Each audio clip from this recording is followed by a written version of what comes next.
ये कोई traffic jam नहीं है, ये एक घेराबंदी है। व्लादिमीर पुतिन की युद्ध मशीन जो हजारों किलोमीटर स्टील और तकनीक लेकर चल रही है को चलाने वाली आखिरी जीवन रेखा भी काट दी गई है। लेकिन इसे किसी मिसाइल से नहीं बल्कि एक कस्टम अधिकारी ने रोका था। कजाकिस्तान के एक फैसले ने चीन से रूस के मुख्य आपूर्ति मार्गों में से एक को बंद कर दिया है। 7,500 से ज्यादा ट्रक और ट्रेलर फंसे हुए हैं। जांच जारी है और सामान जब्त किया जा रहा है। ड्रोन, इलेक्ट्रॉनिक युद्ध उपकरण, बैटरियां, कलपुर्जे, कुछ भी अंदर नहीं आ पा रहा है। शुरुआत में रूसी अधिकारी कजाक सीमा पर हर वाहन की तलाशी ले रहे थे और सख्त नियमों के तहत ही आने जाने दे रहे थे। यह कदम कजाकिस्तान के लिए खतरा नहीं बल्कि एक अवसर था। अस्थाना प्रशासन वर्षों से मास्को की क्षेत्रीय धौंस और आर्थिक दबाव से तंग आ चुका था। रूस के अपने नए नियमों ने उन्हें जवाबी कार्रवाई का एक बेहतरीन बहाना दे दिया। रूस के सबसे करीबी सहयोगी कजाकिस्तान ने इस अराजकता को एक अचूक हथियार बनाकर जवाब दिया।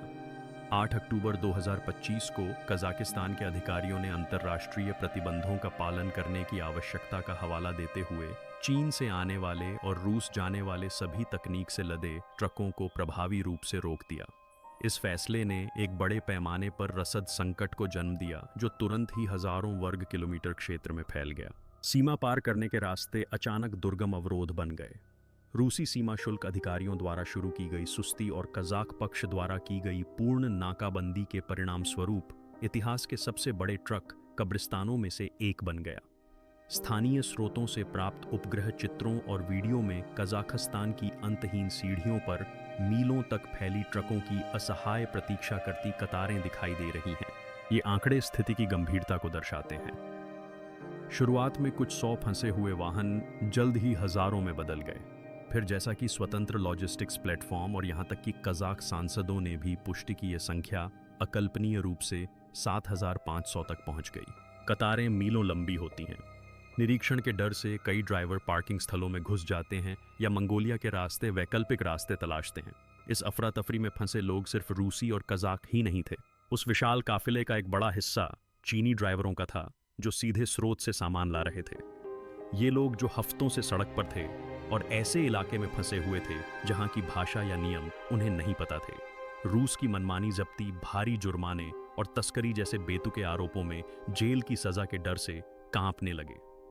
एक कजाक सांसद ने सोमवार को एक बयान में कहा कि रूस के नए सीमा प्रतिबंधों से देश के ट्रक ड्राइवरों को तकनीकी रूप से रूसी कानूनों का उल्लंघन करने के लिए मजबूर होना पड़ रहा है, जिससे कजाकिस्तान को रूस और बेलारूस के माध्यम से महत्वपूर्ण व्यापार पहुंच खोनी पड़ रही है। OSINT विश्लेषकों द्वारा सत्यापित जानकारी के अनुसार रूसी ड्राइवर देश भर के रसद नेटवर्क से लगभग गायब हो गए हैं। कुछ ने संपर्क तोड़ दिया है और अपना माल पार्किंग स्थलों और परित्यक्त औद्योगिक क्षेत्रों में छोड़ दिया है। अन्य ने मंगोलिया जैसे वैकल्पिक मार्गों का रुख कर लिया है जहां निरीक्षण की कोई व्यवस्था नहीं है।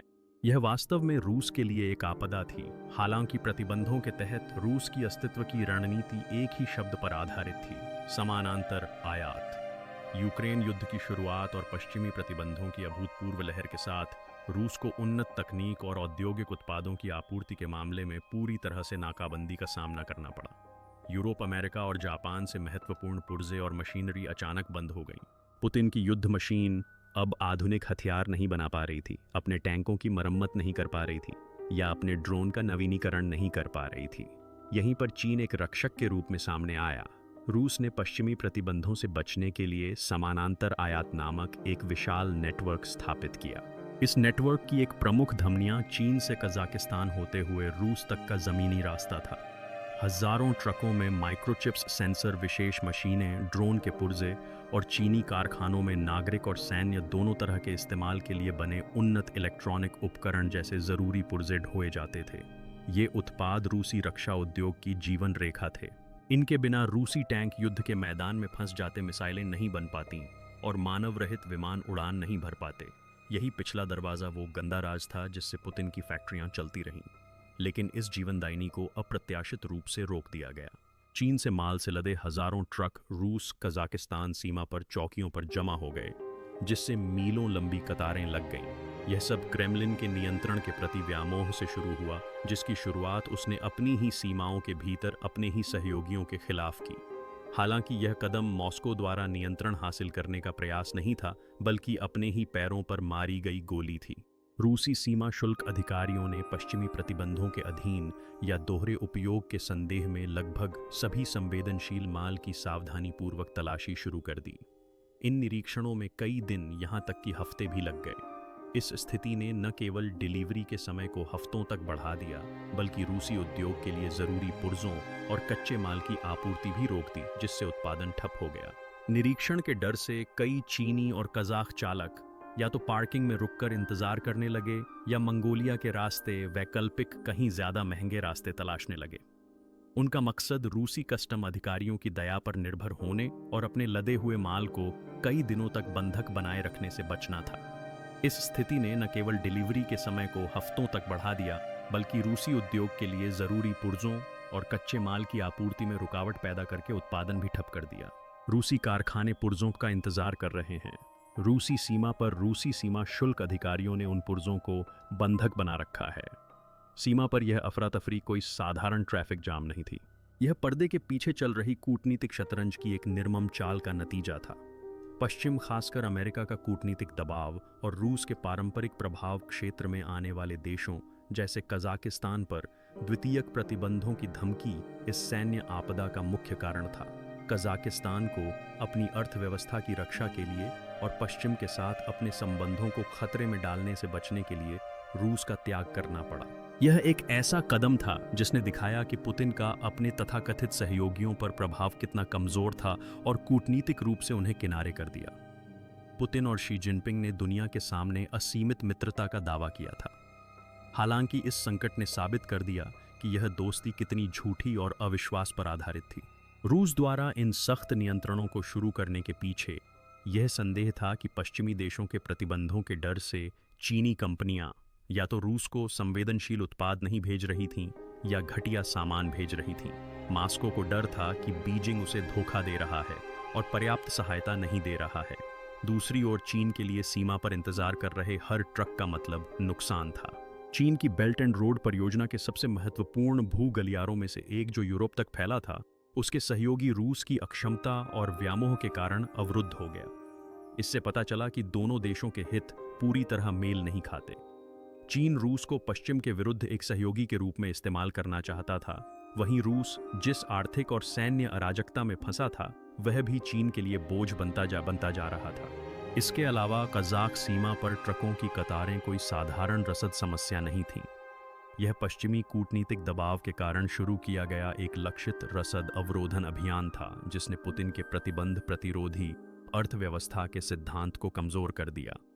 इस कदम से एक ऐसा विनाशकारी प्रभाव पैदा होने की संभावना थी जो रूसी रक्षा उद्योग को महत्वपूर्ण चीनी तकनीक से वंचित कर देता और उत्पादन ठप कर देता। आइए एक महत्वपूर्ण घटक की यात्रा का अनुसरण करके इस डोमिनोज प्रभाव को चरणबद्ध तरीके से समझें। मान लीजिए कि वह घटक पश्चिमी देशों में डिजाइन किया गया एक उच्च परिशुद्धता वाला FPGA माइक्रोचिप है। यह छोटा सा सिलिकॉन घटक एक आधुनिक हथियार प्रणाली का मस्तिष्क है। यह अदृश्य बुद्धिमत्ता ही है जो इस्कैंडर मिसाइल को अपना लक्ष्य ढूंढने, ओरलान UAV को अपना कैमरा स्थिर करने या T-90M टैंक के फायर कंट्रोल सिस्टम को लक्ष्य पर लॉक करने में सक्षम बनाती है। ये चिप्स पश्चिमी देशों की सबसे सख्त प्रतिबंधों वाली सूची में हैं और रूस के लिए इन्हें कानूनी तौर पर हासिल करना नामुमकिन है। यह सफर चीन के तकनीकी केंद्र शेंजन स्थित एक अनाम कारखाने से शुरू होता है। इन चिप्स को फर्जी कंपनियों के जरिए औद्योगिक स्वचालन इकाइयों या चिकित्सा उपकरणों के पुर्जों के लेबल वाले नागरिक उत्पादों के बीच बड़ी सावधानी से छिपाया जाता है। इसका मकसद पहली नज़र में इसे एक मासूम व्यावसायिक शिपमेंट जैसा दिखाना है। फिर इस कीमती माल को एक ट्रक में लादकर चीन से उस लंबी और घुमावदार सड़क पर रवाना किया जाता है जो वन बेल्ट वन रोड परियोजना का हिस्सा है। ट्रक हजारों किलोमीटर तक बिना किसी परेशानी के चीन और फिर कजाकिस्तान से गुजरता है। यह एक नियमित प्रक्रिया है जो समानांतर आयात प्रणाली के बेदाग संचालन को दर्शाती है। हालांकि असली दुस्वप्न यात्रा के अंतिम पड़ाव पर कजाकिस्तान रूस सीमा पर धूल भरे और भीड़-भाड़ वाले कस्टम गेट पर शुरू होता है। आमतौर पर पड़ोसी देश से आने वाले इन ट्रकों को कुछ ही घंटों में गुजर जाना चाहिए, लेकिन अब स्थिति अलग है। पश्चिमी देशों की अतिरिक्त प्रतिबंधों की धमकियों और क्रेमलिन की आंतरिक धरपकड़ और व्यामोह के चलते रूसी सीमा शुल्क अधिकारी अब हर चीनी ट्रक को एक संभावित खतरा मानते हैं। ट्रक का एक्स-रे स्कैन किया जाता है। एक अनुभवी अधिकारी औद्योगिक स्वचालन इकाइयों के अंदर संदिग्ध घनत्व को नोटिस करता है। माल उतारा जाता है, बक्से को क्रॉबर से खोला जाता है और नकली लेबलों के नीचे छिपा असली खजाना हजारों प्रतिबंधित माइक्रोचिप्स सामने आता है। उस पल से दुनिया उस ट्रक और उसके ड्राइवर के लिए रुक जाती है। माल को उसके स्रोत और इच्छित उपयोग का पता लगाने के लिए अतिरिक्त जांच के लिए एक कस्टम गोदाम में अनिश्चित काल के लिए सील कर दिया जाता है। ड्राइवर एक नौकरशाही के नरक में फंस जाता है जो हफ्तों यहाँ तक कि महीनों तक चल सकता है। अब आइए इस दृश्य को हजारों किलोमीटर पूर्व में यूराल पर्वत के पार स्थित रूस की सबसे बड़ी टैंक फैक्ट्री यूराल वगोन-जावोद की ओर ले चलते हैं। कारखाने की विशाल असेंबली लाइन पर लगभग तैयार दर्जनों नए T90M टैंकों के ढांचे चुपचाप इंतजार कर रहे हैं। लेकिन एक समस्या है, टैंकों का दिमाग यानी उनके फायर कंट्रोल सिस्टम लगाए नहीं जा पा रहे हैं, क्योंकि उन प्रणालियों को चलाने के लिए जरूरी FPGA चिप्स कभी नहीं पहुंच पाए। फैक्ट्री मैनेजर मॉस्को स्थित रक्षा मंत्रालय और आपूर्तिकर्ताओं को फोन करता है। जवाब हमेशा एक ही होता है, शिपमेंट कजाक सीमा पर अटका हुआ है। यह स्पष्ट नहीं है कि यह कब पहुंचेगा। उत्पादन लाइन रुक गई है। हजारों मजदूरों को या तो बिना वेतन के छुट्टी पर भेज दिया गया है या उन्हें फैक्ट्री परिसर की सफाई जैसे बेमतलब के काम सौंप दिए गए हैं। रूस के ट्रांस साइबेरियन रेलवे पुल को ठप कर दिया गया है। रूस को अग्रिम मोर्चे और चीन से जोड़ने वाले इस रेलवे पुल पर बम हमला करके तोड़फोड़ की गई और उस बम ने सिर्फ एक ट्रेन को पटरी से नहीं उतार दिया, इसने पुतिन के पूरे रणनीतिक समीकरण एशिया की ओर मुड़ने के उनके सपनों और उनके शासन के अडिग होने के भ्रम को एक साथ ध्वस्त कर दिया। हालांकि इस हमले का असली झटका विस्फोट से नहीं बल्कि कुछ घंटों बाद FSB द्वारा दिए गए भयावह बयान से लगा। यह दुस्साहसिक तोड़फोड़ किसी यूक्रेनी विशेष बल दल या किसी विदेशी एजेंट ने नहीं की थी। जिस व्यक्ति ने ट्रिगर दबाया और बम को पटरियों पर रखा वह एक रूसी नागरिक था, एक साधारण रूसी जिसे कथित तौर पर यूक्रेनी खुफिया एजेंसियों ने भर्ती किया था। उस पल पुतिन का सबसे बुरा सपना सच हो गया। दुश्मन अब दरवाजे पर नहीं बल्कि घर के अंदर था। अगस्त 2025 में 50 साल की एक आम रूसी महिला ने फैसला किया कि वह अब चुप नहीं रहेगी। उसने यूक्रेनी खुफिया एजेंसी से संपर्क किया। वह न तो कोई सैनिक थी और न ही कोई प्रशिक्षित एजेंट, लेकिन उसके पास एक तरकीब थी। क्या यह उस विनाश को रोकने का कोई तरीका हो सकता है जो यह युद्ध उसके बच्चों और उसके देश पर ला रहा था? उसने एक साधारण घर में बना विस्फोटक उपकरण तैयार किया। निर्देश स्पष्ट थे, लक्ष्य स्पष्ट था। सितंबर के मध्य में पूर्वी साइबेरिया में एक रेलवे लाइन पर ट्रेन गुजरने से कुछ मिनट पहले उसने पटरी पर यह उपकरण रखा। विस्फोट हुआ, लेकिन यह सिर्फ टूटी हुई पटरी नहीं थी। यह हमला लंबे समय से जमा हुए संरचनात्मक दबाव के सबसे कमजोर बिंदु पर एक दरार थी, क्योंकि यह रेल मार्ग कोई साधारण रेल मार्ग नहीं था। यह ट्रांस साइबेरियन रेल मार्ग था। प्रशांत तट से मास्को और फिर यूक्रेनी मोर्चे तक फैला यह रेल मार्ग चीन से माल और सैन्य रसद दोनों ही समान मार्ग से ले जाता था। यह न केवल लोहा था बल्कि रूस की जीवन रेखाओं में से एक था।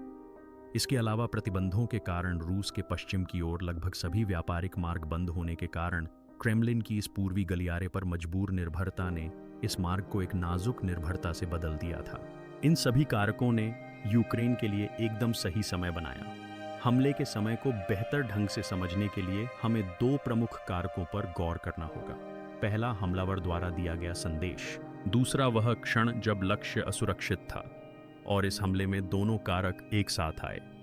रूस के दृष्टिकोण से यह समय रेल माल परिवहन में एक गंभीर बाधा का प्रतीक था। 2024 में रूसी रेलवे की कुल माल ढुलाई मात्रा घटकर 1.18 अरब टन रह गई। यह पिछले 15 वर्षों में सबसे निचला स्तर दर्ज किया गया।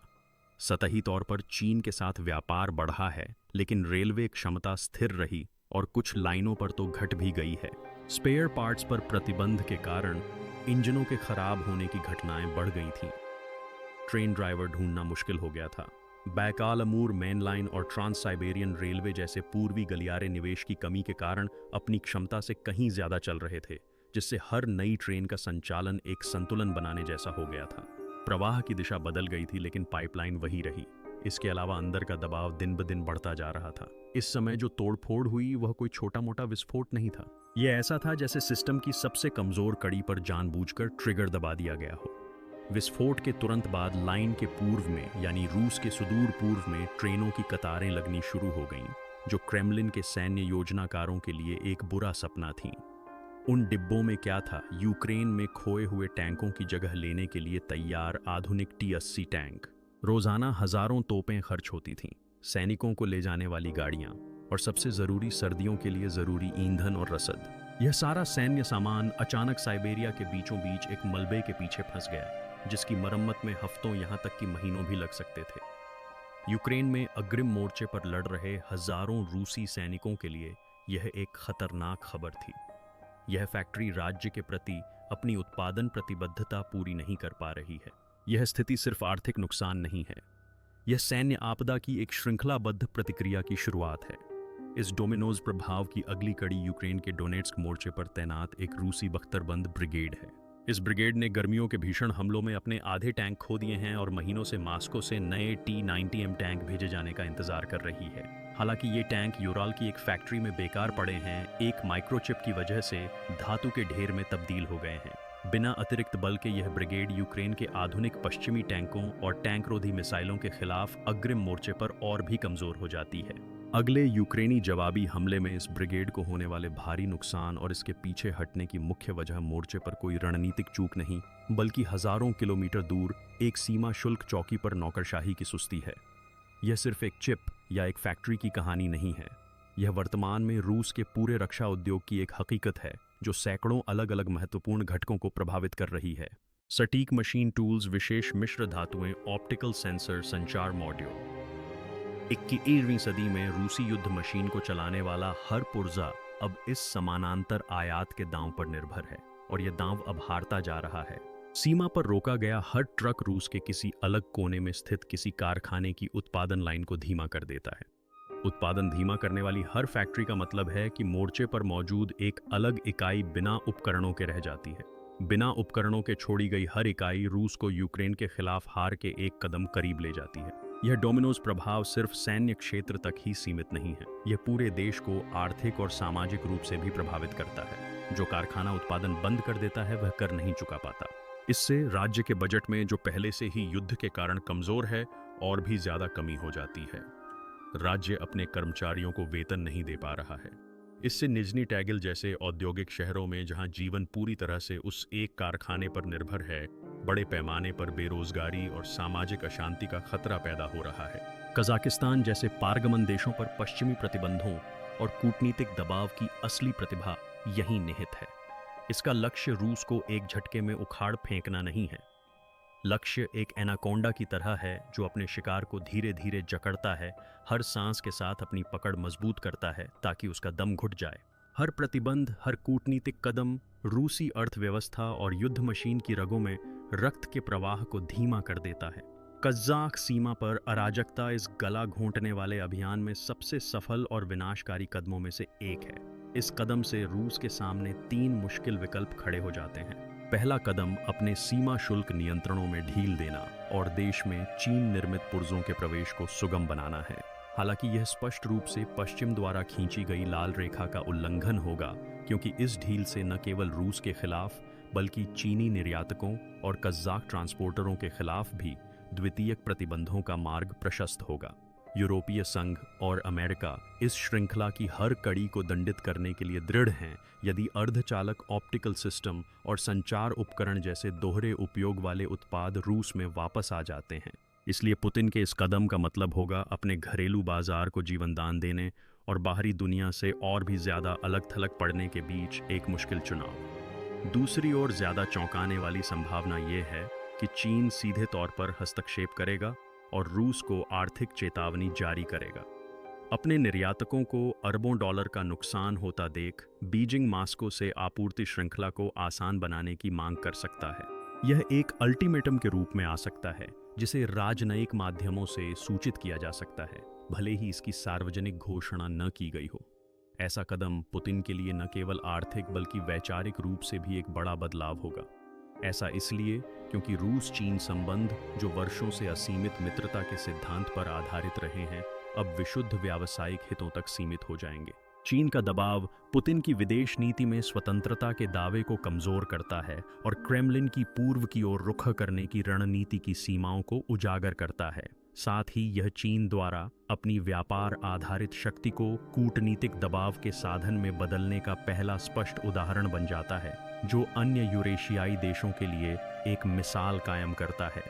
तीसरा और सबसे महंगा विकल्प वैकल्पिक रास्तों की ओर रुख करना है। रूस और चीन कजाकिस्तान लाइन पर दबाव कम करने के लिए मंगोलिया या उत्तरी ध्रुव के साथ समुद्री मार्गों के जरिए नए भूमि परिवहन मार्ग लागू करने की कोशिश कर सकते हैं। हालांकि ये मार्ग न केवल लंबे हैं बल्कि ज़्यादा महंगे, ज़्यादा मौसमी और कम क्षमता वाले भी हैं। आर्कटिक में समुद्री परिवहन विशेष रूप से केवल आइस ब्रेकर एस्कॉर्ट जहाज़ों के जरिए ही संभव है, क्योंकि यह साल के ज़्यादातर समय बर्फ से ढका रहता है, जिससे बीमा लागत, ऊर्जा खपत और परिवहन समय कई गुना बढ़ जाता है। युद्ध और प्रतिबंधों के कारण पहले से ही आर्थिक तंगी से जूझ रहे रूस के लिए इस प्रकार का सैन्य विकल्प अल्पावधि में व्यवहार्य नहीं है। इसके अलावा इन मार्गों पर यातायात बढ़ने से पश्चिमी निगरानी रडार का भी विस्तार होगा। इसलिए रूस द्वारा प्रौद्योगिकी तक पहुंच के लिए खोला जाने वाला प्रत्येक नया मार्ग अपने साथ रणनीतिक, आर्थिक और कूटनीतिक जोखिम लेकर आएगा। अंततः रूस खुद को एक गहरे जाल में फंसा पाया। कजाकिस्तान द्वारा बाहर से लगाए गए तकनीकी प्रतिबंधों और अपने ही नागरिकों द्वारा शुरू किए गए सैन्य विद्रोह दोनों का ही रूस को सामना करना पड़ा। रूस यह खेल यूक्रेन या नाटो से नहीं बल्कि अपनी ही व्याकुलता और अक्षमता के कारण हारा। कजाकिस्तान ने बड़ी चतुराई से इस बढ़त का फायदा उठाया और क्रेमलिन की गलती को जाल में बदल दिया। देखने के लिए शुक्रिया। हमारे स्वतंत्र विश्लेषणों का समर्थन करने के लिए हमारे चैनल को सब्सक्राइब करना, नोटिफिकेशन चालू करना और इस वीडियो को लाइक करना न भूलें।